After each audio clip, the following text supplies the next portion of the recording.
Feyi Kogbon Ultimate Radio Drama. Ẹ káàsán madam. Pẹ̀lẹ́ káàbọ̀. Ẹ pẹ̀lẹ́ ma. Alani kọ́ ni. Alani Agbabiaka. Ẹ mọ̀ mí ni ma. Awikonko secondary school.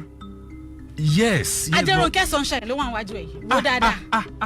Sunshine kan náà. Yes. Earth girl. Exactly. Oh my God. Èmi ò tètè mọ̀ and ìṣọ́ra yẹn àti ọlá yẹn ti jẹ́ kí nǹkan yàtọ̀ sí ọjọ́ ti pẹ́ wọ́n náà ti yàtọ̀ bọ̀ ojú yìí ò yàtọ̀. Ojú yìí nìyí.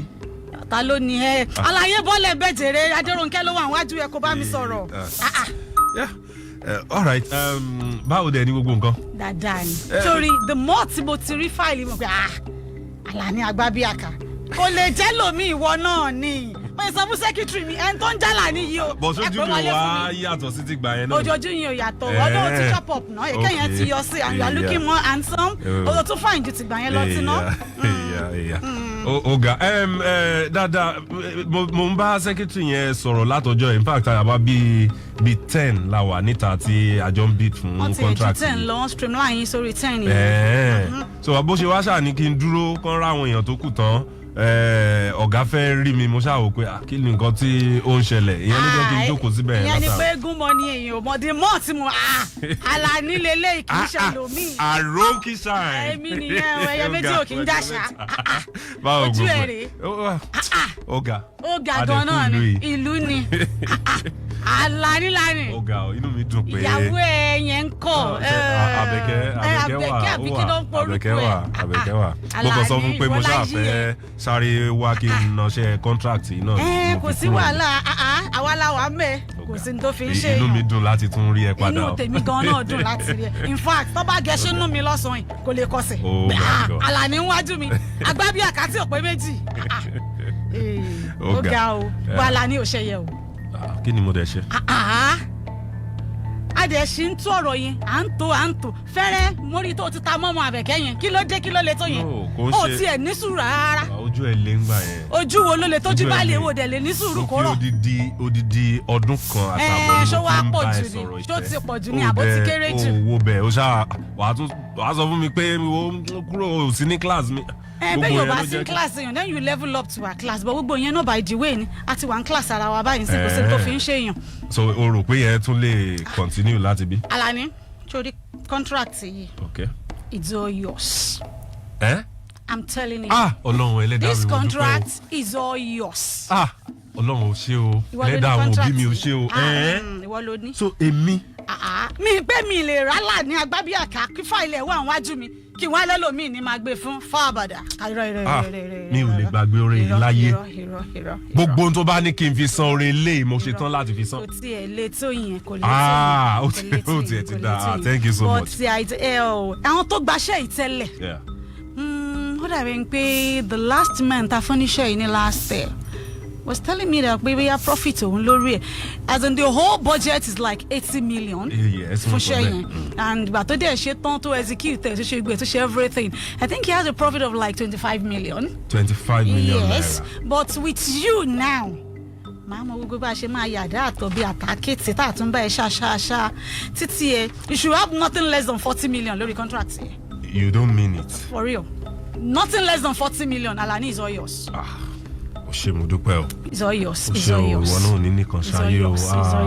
Inú mi dùn. Ṣé gan. Bó Alani ibi tá a wá fọ̀rọ̀ wa tì sí náà ó dà nípa tó fẹ́ rí aṣọ yẹn lórí ìkọ́ báyìí torí mi ò lè rí ẹ báyìí kó ló ń lọ kò possible. And even for tonight alone we are having a dinner right now right away fún pé mo tiẹ̀ kọ́kọ́ rí ẹ after so many years. Alani we are going on a dinner date tonight and Alani mi ti dé ṣe ní sùúrù o.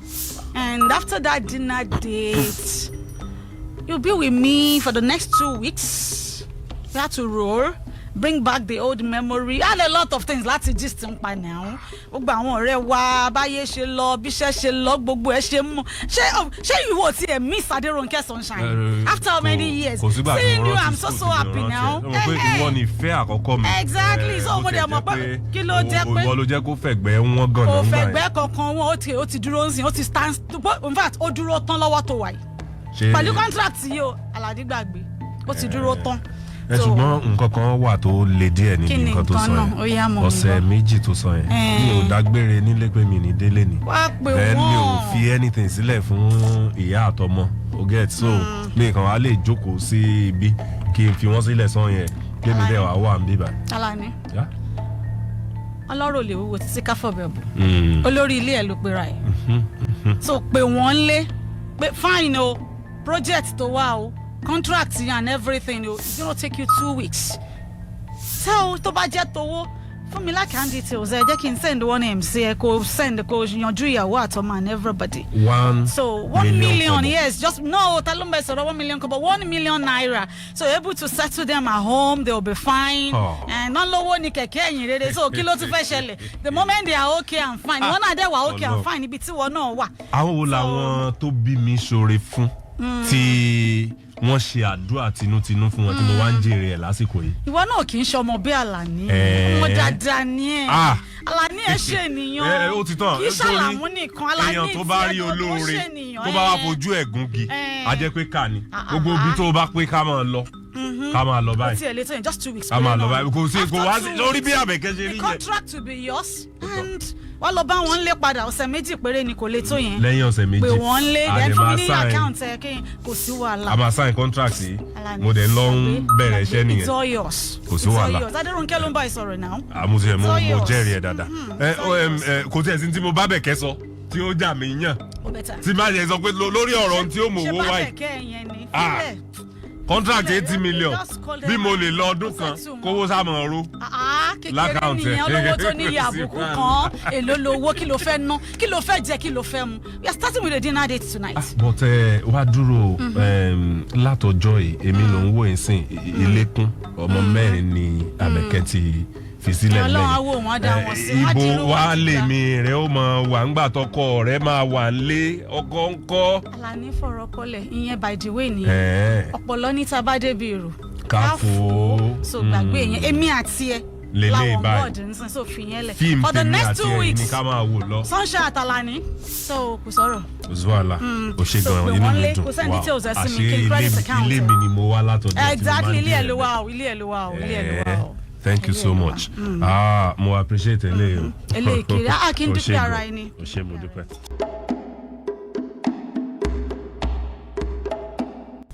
My dear. Yes.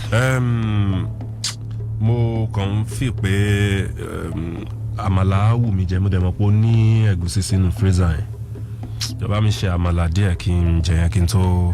Kí lè ló ń wù ẹ̀jẹ̀ náà? Àmàlà. Kitchen wà ńbẹ̀ the kitchen is open ọbẹ̀ tó bá wù ẹ́ kó gbé jáde nínú freezer kó ṣe tó bá ṣe tán gèmí gan mind kó ṣe tèmi fún mi. mi ò ọ̀rọ̀ tó ń sọ yé mi. Alani I don't cook mi kì í dáná ló ń jẹ́ bẹ́ẹ̀ àwọn tó dẹ̀ ń dá fún ẹ láti bí ijọ́ mẹ́rin máa ta tó ti wà nù lé wọ́n ti lọ because I needed my privacy with you so mi kì í dáná so de sọ pé àmàlà ló ń wẹ̀ jẹ́ sí. kí wá ṣe bíi pé kó tún wá lé àwọn tó máa dáná fún wọn èmi ò ń wọ kitchen níbi tí mo ti wà ọkọ ìyàwó ni mi bá lé lé àbí òye ẹ. Alani story ni gbogbo yẹn tó bá ti ṣe tán tó o fẹ́ jẹun tó o mọ̀ pé o fẹ́ jẹun Alani bọ́ sí kitchen kó ro àmàlà in fact I love it tó bá ṣe tèmi náà mọ́ ẹni ọbẹ̀ tó bá wù ẹ́ gbé jáde nínú freezer wọ́n náà mọ ibi tán gbé sí jọ má stress mi mú láti balance account. ọ̀rọ̀ yìí ó fẹ́ máa dàbá kan Adérónkẹ́. kí ló ṣẹlẹ̀. mo wọnú lẹ́yìn sìn tá a ti jọ wà àti lọ́sẹ̀ kan I think 4 days now lẹ́yìn eléyìí tó wá ń ṣẹlẹ̀ ó dàbí ẹni pé onílé fẹ́ máa fi àparí iṣu hàn àlejò. èwo ló lé tó ń fà parí iṣu hàn àlejò ṣẹ̀ṣẹ̀ wà nù kó dáná kájẹ ni torí gbogbo eléyìí yóò fẹ́ yé mi ń sìn wọ́n ti ń ṣe fún ẹ láti ìgbà tó ti dé gbogbo wa ti ń ṣe yọ̀tọ̀ mi à ń ṣe falafolo then for you to now do now what's the big deal there. ibo ni kí n ti wá bẹ̀rẹ̀ yẹn and so bójúmu kí baálé ilé ara mi. fi apron sọ́run you are stressing me fi apron sọ́run kò dáná kí everybody jẹ. ẹnìkan wà tí mo ní mo fẹ́ sọ fún ẹ káàtì ẹni tó ń jẹ mo lè bọ́ síta kí n lọ ra nǹkan tó wù mí jẹ mo dẹ̀ ti mọ̀ pé kò sáyè àti jẹun nínú ilé ni. oúnjẹ wà ìwọ ló fẹ́ jẹun o oúnjẹ wà ìwọ ló fẹ́ jẹun má sọ mí lẹ́nu o ló fẹ́ sọ̀rọ̀ kan mò ń gbọ́. mo wà ní inú living room ní alẹ́ àná. Okay. So mo rí tó o mọ̀ pé mo wà ń bẹ̀ náà. O dúró síbi kọ́nà kan lẹ́gbẹ̀ẹ́ dining bẹ̀. Mo dẹ̀ ń gbọ́ nǹkan tó ń bẹ nìyẹn sọ lórí fóònù. Alani, are you stalking me? on stalk mi mo ń call lórí phone on listen sí conversation mi. No now ọ̀rọ̀ ìfẹ́ wà láàrin mi àti ẹ̀ náà. Ṣé mo wá ní kò sí mbẹ̀ mọ́ ni? Ṣé mo ti ní kò sí mbẹ̀ mọ́? Ṣé ló dàbí ìgbà tó jẹ́ pé nǹkan tèmi gan ń pọ́n léwé o ti lọ ń bo sílẹ̀ fáwọn kan níta. Alani, ìkọjá ayé ti ń bọ̀rọ̀ yìí. This is my house and I can call anybody. Ẹni tó bá wù mí ni mo lè pè. And henceforth, tí n bá ń call mo bẹ̀ ẹ́ ni. Don't you ever stalk me again. Tó bá mọ̀ pé o fẹ́ jẹun, bọ́ sí kitchen kó dáná fẹ́mi náà, èmi náà máa jẹun. Mo fẹ́ balance account mi and stop stressing me. And moreover, okay, you are about to say something. Bọ́dà bó ń fẹ́ sọ nǹkan àbí? Mi ti sọ anything for now. Lórí gbogbo ẹ̀ náà ló ń gbàgbé ẹni gbàgbà ọtí. Mi ń gbàgbé ẹni gbàgbà ọtí ọ̀rọ̀ yẹn ni ò fẹ́ yí ẹ. Alani, you know Alani, you know I love you. Tinútinú tọkàntọkàn mi. But me like àwọn ọwọ́ tó ń yọ yìí. Ordinary call. O mọ bẹ́ẹ̀ ni yẹn ṣe jẹ́, o mọ irú nǹkan tá a sọ tì, o mọ bí tá a bọ́rọ̀ dé. Mo ṣàrí gbogbo nǹkan tí ìwọ náà tó ń sọ fún pé èmi náà enjoy stay wa together for that very few moments. Kí ló fẹ́ ní pressure bóyá lọ ṣe seminar, àbá ṣe conference. We traveled and we worked together. It was okay, ṣé mi lè pàdé èèyàn tí máa lọ ṣe seminar àbí conference ni? You know I travel a lot. So mo lè pàdé èèyàn, I was sitting together àti àjẹun àjọjókòó papọ̀ àjọṣe ìyẹn ò mí níbi tó ń ronú lọ yẹn náà. Àmọ́ ronú bẹ́ẹ̀ yẹn mọ́ irọ́ mo mọ̀ pé èèyàn dáadáa ni ẹ́ má wàá sọ̀rọ̀ ẹ̀ di elérò kúkúrú. Èrò tó ń ro yẹn kò kí ń ṣọ̀nà ọbẹ̀ tó ti gbọ́ and kò dẹ̀ dáa kí n máa pè kó máa stalk mi kò yẹ kó rí bẹ́ẹ̀. No wàhálà. Kò yẹ kó rí bẹ́ẹ̀. Mo fẹ́ lọ jẹun lọ́dọ̀ ìyá Kàbírà. Ẹbí mi náà rà bọ̀. Kí n gbé oúnjẹ bọ̀. Ẹ ṣé. Ma appreciate it.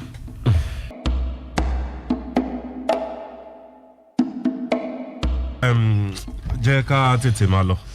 Mo ti ẹ̀ ti ṣe tán sáà máa lọ. Alani, take the key. You're driving today. Ìwọ ló máa wà, wáwo ló máa wà, ó yá jẹ́ ká lọ. Èmi ni màá drive. Yes. Driver and you stay around, so you're driving today. Okay, ká tẹ̀ wá sọ pé mo tiẹ̀ máa drive àmọ́ pé yẹn ò tó ṣẹ́. But ẹ̀yin tó fẹ́ lọ jókòó sí yẹn kọ́ ni àyè wa jókòó sí. Ó mọ̀ pé bẹ́ẹ̀ yẹn ni máa ń jókòó sí all the time. And mo dẹ̀ fẹ́ ṣàwọn nǹkan kan lẹ́gbẹ̀ẹ́ mi fẹ́ máa ṣiṣẹ́ ká máa lọ. So yà ànígbà tí ọ̀rọ̀ rí bẹ́ẹ̀ wá ti jẹ́ kémi náà ti ẹ̀dẹ̀ wá múra bó ṣe yẹ. Ìmúra yìí náà wà okay, yẹn náà wà okay, jalo. Ilé náà tó wọ̀ yẹn náà wà okay. Ó wà okay, we're good to go. But it change status nínú ilé, mo ti fẹ́ máa di driver nìyẹn. Alani, stop complaining. You complain a lot. Ọkùnrin ní ẹ́ mi fẹ́ gbogbo eléyìí, ọkùnrin ní ẹ́. Why now? Mi fẹ́ sọ pọ̀ náà gini o. You are complaining. Just start mọ́tò jẹ́ ká lọ. Máa pẹ́ start mọ́tò. Mo fẹ́ bá ẹ sọ nǹkan kan náà, ojú mi ni àbí kí n sọ pé mi rojú ẹ̀ ń lẹ̀ dáadáa. Okay, ó yá mọ̀ ń gbọ́. Wà á rí pé mo ti lo more than a week n bí báyìí sí. Ó dàbí pé kò bí 3 days since tó máa pé 2 weeks. That's all. Báwo ni a fẹ́ sign contract yẹn so that a lè mọ̀ gbà tíṣẹ́ ẹ máa bẹ̀rẹ̀ nǹkan tó mọ̀. Èmi náà dẹ̀ lè máa ti set ball mi rolling máa ti máa prepare ara mi sílẹ̀. Ṣé torí kọ́ńtà la ṣe ń lọ bí ta fẹ́ lọ mọ́tò jẹ́ ká lọ ká dé. Tá a bá dé a máa sọ, tá a bá ti dé a máa sọ a máa yanjú. Start the car, let's go.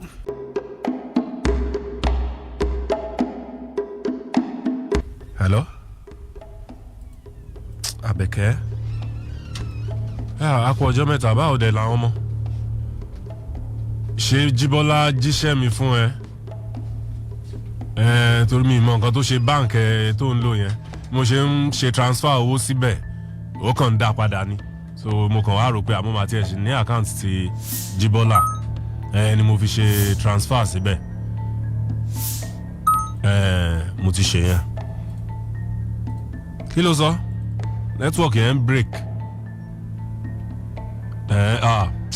Mo máa tó dé. Kíní ẹ̀ ò tí ì yanjú náà ni. Tó bá ti yanjú máa jẹ́ kó mọ̀. Èmi mo mọ̀ wípé àná ló pé 2 weeks bẹ́ẹ̀ ni. Bọ̀ má jẹ́ kí n tẹ̀ ẹ́. A kàn lọ látinú meeting kan bọ́ sínú meeting míì ni. Mo tó bá ṣáà ti parí máa jẹ́ kó mọ̀. Ṣáà máa pray fún mi kí iṣẹ́ ẹ kó bọ́ sí. Àtorí owó tó tóbi díẹ̀ ló wà nù ẹ̀. Mo mọ̀ pé gbogbo yín máa miss mi. Màá ṣáà dé ṣá. Ó ní nǹkan ń dún. bẹ́ẹ̀ ni nǹkan kan ń dún bíbá ẹ̀ tó ń pariwo washing machine báwo ṣé nǹkan tó ń dún ìjọ washing machine òde nìyẹn tí wàá máa tójú bọ kínní ṣé máa lo washing machine nínú hòtẹ́ẹ̀lì tí mo wà ní. ọ̀rọ̀ àjẹrẹ a máa sọ̀rọ̀ washing machine ló ń tẹ́tí sí nìkan pariwo. ṣé mi ni washing machine wà tàbẹ̀kẹ́ because I didn't understand. mo ti ní tó o bá ti fẹ́ pé kó o máa bọ́ síta or when I'm not around mi ní kó má pé o mi ní kó má pé bọ̀ má jẹ́ kó mi tẹ̀ fẹ́ gbọ́ conversation yín. mo lè ti wò pé o tiẹ̀ sí nítòsí rárá ni mo ṣe mí. bàtí mo lè ti wá dé tòsí nǹkan tẹ̀lé sọ pé mi washing machine bá imagine. wá èmi ò pè é washing machine òun ló ń sọ pé òun gbọ́ nǹkan kan tó ń dún. ok ó dáa mo ti gbọ́. ok mo fẹ́ bá ẹ sọ nǹkan kan. òun náà mo ṣe wá báyìí. inú mi ò dùn. kí ló ṣẹlẹ̀. inú mi ò dùn mo dẹ̀ ń láti sọ fẹ́ mọ̀ pé láti lẹ̀ bí nǹkan bá ṣẹlẹ̀ sí mi èmi ò kí n lè gbé sára. kò tí ẹ̀ dá kéèyàn máa gbé sára kó má bí n tí ò dá síyàn lára. a jáde lánàá mo drive ẹ lọ sí ibi pati tí o ní kí n gbé ẹ lọ. àkọ́kọ́ o jẹ́ kí n múra gẹ́gẹ́ bí o ṣe yẹ kí n múra lọ sí pati yẹn. ẹlẹ́ẹ̀kejì ńgbà tí mo débẹ̀ tó fẹ́ máa júwe mi bí mo ṣe jẹ́ sí ẹ fáwọn èèyàn irú introduction tó ṣe yẹn burú gan o kàn náwó sí mi báyìí pé òun ló drive mi wá. Alani. àbí ṣe sunshine tèmi kọ́ ni. why are you being petty? ọkùnrin mà ní ẹ fa ọkùnrin ní ẹ tó ń ká nǹkan wéwọ́ ọkùnrin ní ẹ Alani. òfin mi hàn bí driver ń bẹ̀ yẹn ni náà máa bínú sírú ẹ̀. Alani, come to think of it báwo lè fẹ́ kí n introduce ẹ̀mẹ̀yìn lánàá torí kò yé mi báwo ló ṣe fẹ́ kí n pè ẹ́ báwo ni kí n ṣe sọ pé o ṣe jẹ́ torí kò yé mi adélẹ́nsìn ṣé wọ́n kọ́ ló gbé mi lọ ni ìwọ ló gbé mi lọ ní àwọn then kí ló fẹ́ kí n tún ṣe. ìyẹn ò dẹ̀ sọ mí di driver náà. mi ì sọ pé driver mo ní ìwọ ló drive mi wá I didn't call you a driver. kí ló dé tó sọ nǹkan tó wà láàrin èmi àti bá ṣe. ohun tó wà láàrin èmi àti ẹ ó wà láàrin èmi àti ẹ náà ni. èmi ń flaunt ẹ mò ń fi ẹ hàn àwọn èèyàn láyìíká mi Àbẹ̀kẹ́ nìkan ni ò mọ̀. bóyá torí Àbẹ̀kẹ́ tí ó dẹ̀ mọ̀ yẹn nìkan náà and it's high time kábẹ̀kẹ́ náà mọ̀ báyìí. ìwọ ṣe wá ń fi mí pamọ́ fún gbogbo àwọn èèyàn. mi ì fi ẹ pamọ́ tí n bá fẹ́ fi ẹ pamọ́ wàá dúró sílé ni ò ní tẹ̀lé mi lọ àjọ lọ ni nìyẹn. kò dáa tó dùn mí. àjọ lọ ni. ó dùn bọ́ tó àìní máa jẹ́ kéèyàn sọ̀rọ̀ yìí nìkan. Alani mi ni kò má sọ̀rọ̀ ṣe bọ́dọ̀ ló ti sọ sílẹ̀ nísìn tí mo dẹ̀ fèsì sí. ok àbí olóòfẹ́ rí mi ìdẹ̀ ti wá. igun kan nínú ọ̀rọ̀ tí mo fẹ́ bá ẹ sọ. ó tún ṣìkò bóyá mò ń gbọ́ o. àná ló pé 2 weeks tí mo ti wà níbí bẹ́ẹ̀ ni èmi ń kà mo fọkàn sí. ọjọ́ ò mà kí n pẹ́ o. bẹ́ẹ̀ ni mo fọkàn sí so mo dẹ̀ tẹ̀ wá expect pé bóyá àná yẹn o wàá ti parí gbogbo àwọn nǹkan tó yẹ kí o ti parí lórí kíní yẹn so a lè jẹ́ bá ṣe máa sign ẹ̀ tí nǹkan fi máa lọ so ìyẹn ni mo wá ní pé kí n pè ẹ́ sìn pé báwo la ṣe fẹ́ ṣe tá a máa sign ẹ̀ 2 weeks tí a sọ pé ó wà nílẹ̀ òun ló dẹ̀ ti tán so that èmi náà lè jáde bọ́ síta wá àwọn èèyàn tó máa bá mi ṣiṣẹ́ yẹn. Alani o tiẹ̀ ti ṣe náà èmi ò tiẹ̀ dààmú ọ̀pọ̀ ọjọ́ bó ti pẹ́ tó yìí mi tiẹ̀ bó ti pẹ́ 2 weeks gan bí I was just thinking pé bóyá ọ̀sẹ̀ kan la ṣẹ̀ṣẹ̀ jọ wà bóyá torí pé adùnmọ́ra wa so ẹ̀ náà mo ṣe ń wò pé ṣó ti sáré pé ni ọmọ kan wo ojú kàlẹ́ndà ń sọ pé Alani òótọ́ mà ni ẹ̀ ò tiẹ̀ wá mọ ohun tó ṣẹlẹ̀ lánàá èmi àtàwọn board and meet so they were like talking on that ni pé kò sí wàhálà o but bọ́rọ̀ contract ṣe wà ń sin Alani á tó 4 to 5 months anything tó lè ṣẹlẹ̀ lórí ẹ̀ o.